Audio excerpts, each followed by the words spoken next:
जय शिवराय मित्रांनो 9 जून 2026 रोजी राज्य मंत्रिमंडळाची एक महत्त्वाची अशी बैठक पार पडलेली आहे आणि याच बैठकीमध्ये कर्जमाफीपासून वंचित राहिलेल्या शेतकऱ्यांची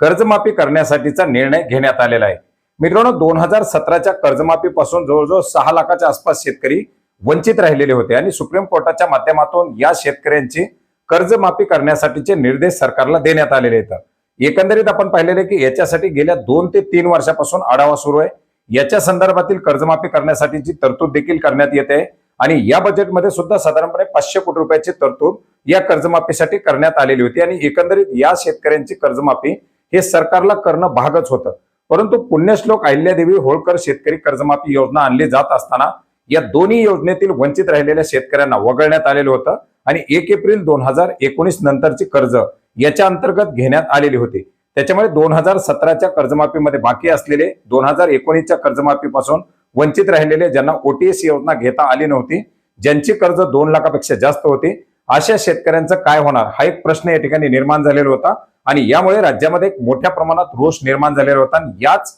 रोषाला सामोरं जात सरकारनं अखेर एक पाऊल मागे घेत या शेतकऱ्यांचा समावेश या कर्जमाफीमध्ये करण्यासाठीचा निर्णय घेण्यात आलेला आहे, ज्याच्यामुळे साधारणपणे 15 ते 16 हजार कोटी रुपये, कारण 2017च्या कर्जमाफीमधील वंचित असलेल्या शेतकऱ्यांसाठी ऑलरेडी 6,000 कोटीची तरतूद करणं अपेक्षित आहे आणि याच्या व्यतिरिक्त जवळजवळ 10 ते 10.5 हजार कोटी रुपये हे 2019 मध्ये 2 लाखापेक्षा जास्त कर्ज असल्यामुळे वंचित राहिलेल्या शेतकऱ्यांसाठीची तरतूद करावी लागणार आहे। तर एकंदरीत आता 2017 आणि 2019 या दोन्ही कर्जमाफीपासून वंचित राहिलेल्या शेतकऱ्यांचा या कर्जमाफीमध्ये समावेश करण्यासाठीचा निर्णय घेण्यात आलेला आहे। परंतु आपण पाहिलं होतं की जीआर मध्ये सुद्धा याच्या संदर्भात तरतूद करण्यात आलेली होती, समिती गठीत केली जाईल, त्याच्या संदर्भातील पुढे शिफारसी येतील वगैरे वगैरे सांगण्यात आलेलं होतं। या बेसवरती आता या शेतकऱ्यांना नेमका किती लाभ दिला जातोय आणि जर त्या शेतकऱ्यांची 2 लाखाचीच कर्जमाफी केली जाणार असेल तर त्या शेतकऱ्यांच्या थकीत असलेल्या दिवसाचं व्याज कोण भरणार, ती रक्कम ओटीएस मध्ये पूर्णपणे माफ केली जाणार का, हा देखील एक प्रश्न या ठिकाणी अनुत्तरित आहे आणि याच्या संदर्भातील लवकरच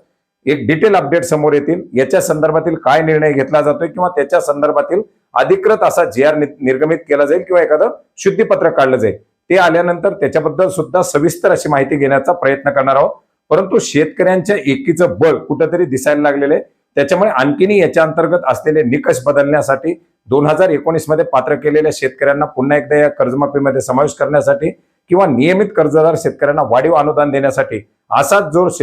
शेतकऱ्यांनी धरला तर मात्र आणखीनही या योजनेमध्ये बदल केले जाऊ शकतात, अशा प्रकारची शक्यता आहे। तर मित्रांनो अतिशय दिलासादायक असा निर्णय आज राज्य मंत्रिमंडळाच्या माध्यमातून घेण्यात आलेला आहे, ज्याच्यामुळे राज्यातील लाखो शेतकऱ्यांना एक मोठा दिलासा मिळणार आहे।